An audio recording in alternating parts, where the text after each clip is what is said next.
Hello friend, नमस्ते, प्रणाम। आज मैं आप लोग के बीच में बहुत ही प्यारा सा बेटी विवाह गीत लेके आई हूँ। अगर गीत पसंद आए तो आप लोग गीत को ज्यादा से ज्यादा शेयर करना और चैनल को सब्सक्राइब कर लेना।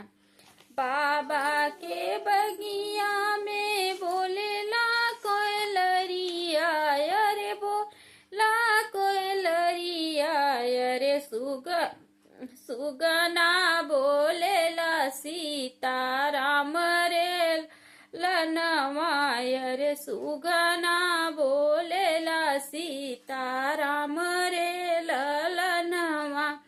बगिया में उतरे हैं दूल्हे कावने रामय, दूल्हे कावने रामय रे बोलिया बोलई ससुरारी रे ललनवाय रे बोलिया बोलई ससुरारी रे ललनवा।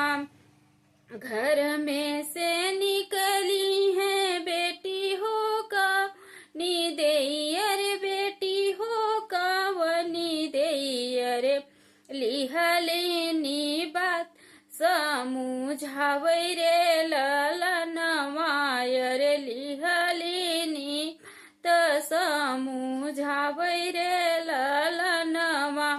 किया तू है सचवा के ढाल रे, अरे सचवा के ढाल रे, अरे किया तो है गढ़ेला सोनार रे नवाय रे, किया तो है गढ़ेला सोनार रे ललनवा।